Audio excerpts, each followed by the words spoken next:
अस्सलाम। अबरार रशीद आपकी खिदमत में हाजिर है। बिलाखिर वफाकी काबीना ने 30 या 31 रुकनी काबीना ने आज इस्लामाबाद में हल्फ उठा लिया।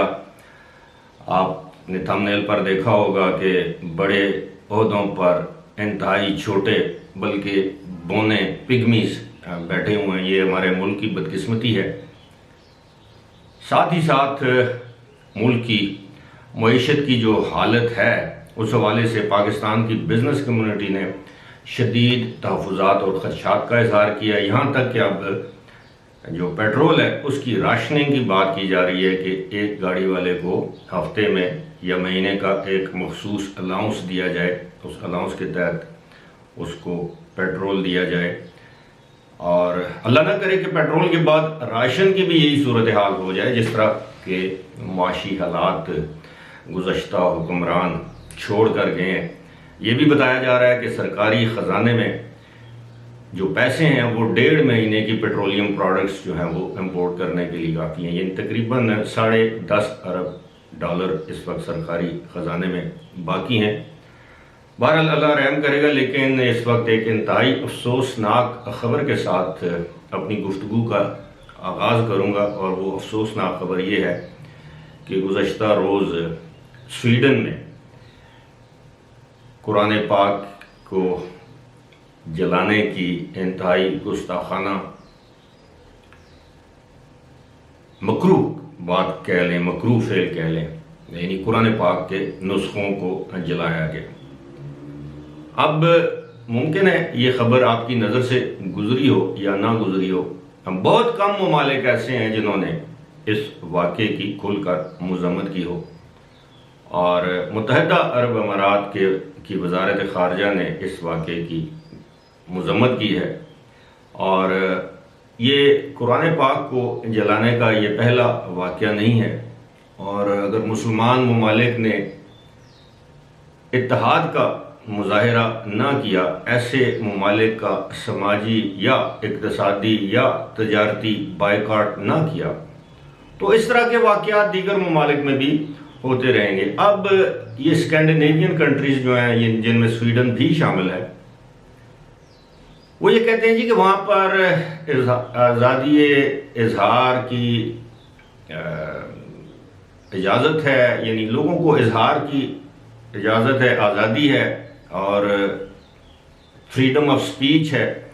लेकिन ये कौन सी फ्रीडम ऑफ स्पीच या आज़ादी इजहार राय है जिसमें आप किसी दूसरे मज़हब की तौहीन करें, उसकी मुक़द्दस तरीन किताब की बेहुरमती करें। अब माजी में हमने देखा है कि इस तरह के गुस्ताखाना खाके शाया किए गए, चाहे वो डेनमार्क हो, नीदरलैंड जिसे हॉलैंड कहते हैं वो हो, फ्रांस हो, दीगर ममालिक में भी, यहाँ तक कि अमेरिका में भी कुरान पाक जलाने के वाक़यात हुए हैं माजी में। अब इस हवाले से जो हमारे यहाँ जो मजहबी जमातें हैं ये शिद्दत पसंद हैं, अब मुमकिन है वो ये कहते हैं कि इस स्वीडन के सफ़ीर को पाकिस्तान से निकाल दिया जाए। तो क्या स्वीडन के सफ़ीर को पाकिस्तान से निकाले जाने के बाद ये मामला रुक जाएगा?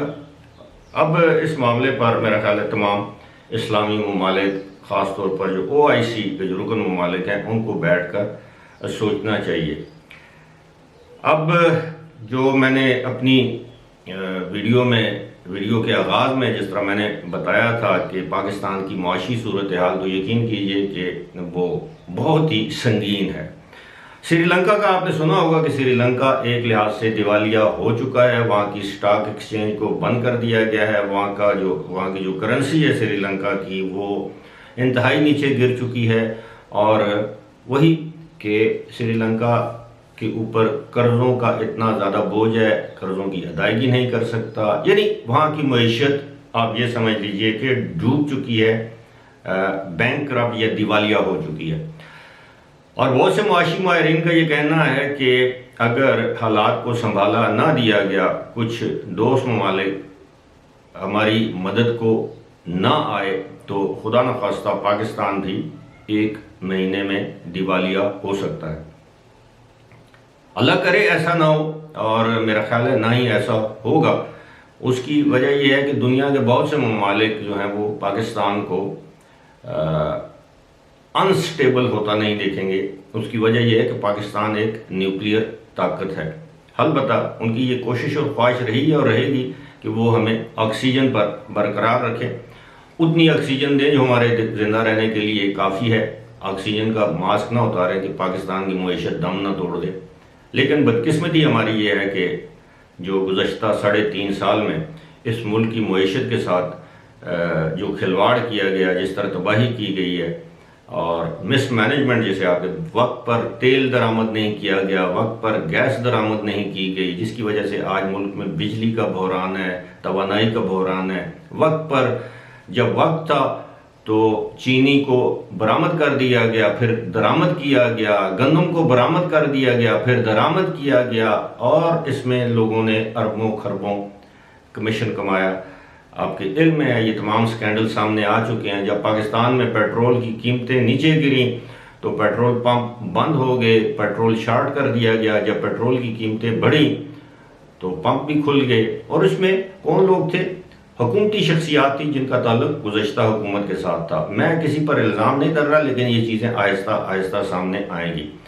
आज पाकिस्तान में वफाकी काबीना ने, जो नई हुकूमत है उसकी वफाकी काबीना ने हल्फ उठा लिया है, जिसमें अब तक की जो इतलात के मुताबिक 31 वज़ीरों और वज़राए मुमलिकत ने, ये शायद 33 ने हल्फ उठाया है।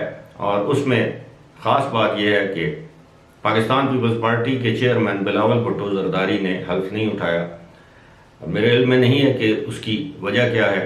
कुछ लोगों का ये कहना है कि वो बाद में हल्फ उठाएंगे, लेकिन उनकी हल्फ की जो कुर्सी थी, यानी उनके लिए जो मुख्तस की गई थी, वो खाली रही। और ये भी बताया गया था गुज़श्ता रात के वो वज़ारत ख़ारजा का हल्फ लेंगे। अब उनकी पार्टी के लोगों ने तो हल्फ उठा लिया। अब ये हल्फ उठाने से मुताल्लिक मैं आपको थोड़ा सा बता दूं कि गुज़श्ता रोज़ ही, बल्कि 2 रोज़ पहले, जो हमारे मुल्क के सदर हैं आरिफ अलवी, उन्होंने कहा जी कि वफाकी काबीना का हल्फ नहीं लेंगे। अब इसी तरह का मामला है कि जो सिंध के जो गवर्नर हैं, जिनको वफाकी हुकूमत ने हटा दिया है, नोटिफिकेशन जारी कर दिया है और ये वफाकी हुकूमत की जवाबदीद है, उन्होंने कहा जी वो पंजाब की काबीना या पंजाब के वज़ीर आला का हल्फ नहीं लेंगे। अब ज़रा आप अंदाज़ा कीजिए कि ये जो हल्फ लेना है ये एक आइनी तकाज़ा है, और जो सदर मुमलिकत है वो एक आइनी ओहदा है और वफाक पाकिस्तान की अलामत है। लेकिन अंदाज़ा कीजिए कि इतने इतने बड़े मनसबों पर कितने कितने छोटे और घटिया सोच और छोटी सोच के लोग बिठा दिए गए हैं। वो ऐसे लगता है कि जैसे सदर पाकिस्तान नहीं, बल्कि पाकिस्तान तहरीक इंसाफ का कोई गली मोहल्ले का काउंसलर या कारकुन हो, जो अपने कायद को खुश करने के लिए आईन पाकिस्तान के साथ खेल रहा है। भाई, अगर आपने वफाकी काबीना का हल्फ नहीं लेना तो आप ओहदा सदारत से मुस्तफ़ी हो जाएं, छोड़ दें। इतने बड़े अवाम के टैक्स के पैसों पर आप ये जो इतने बड़े सदारती महल में रहते हैं और दर्जनों की तादाद में, बल्कि सैकड़ों की तादाद में आपका स्टाफ है, आपकी दर्जनों की तादाद में गाड़ियां हैं, और आप वहाँ पर पुरतयश ज़िंदगी, बादशाहों वाली ज़िंदगी गुजार रहे हैं। और आप आइनी मामलात में पहले आपने वज़ीर आज़म का हल्फ नहीं लिया, फिर आपने काबीना का हल्फ नहीं लिया। आपको याद होगा कि जब जनरल परवेज़ मुशर्रफ सदर थे तो उन्होंने जब पीपल्स पार्टी की गवर्नमेंट आई और पीपल्स पार्टी गवर्नमेंट में चंद नून लीग के वज़रा ने भी हल्फ लिया, तो जनरल परवेज़ मुशर्रफ ने हल्फ लेने से इनकार नहीं किया, हालांकि वो एक फौजी डिक्टेटर भी था और वो गस्बाना तौर पर कब्जा करके इस मुल्क पर हुक्मरान बना था, लेकिन उसने हल्फ लिया। फिर उसके बाद आपने देखा कि आसिफ अली जरदारी ने, जब वो सदर थे तो उन्होंने मुस्लिम लीग नून की जब हुकूमत बनी और उन्होंने जो है वो मुस्लिम लीग नून के वज़रा का हल्फ लिया।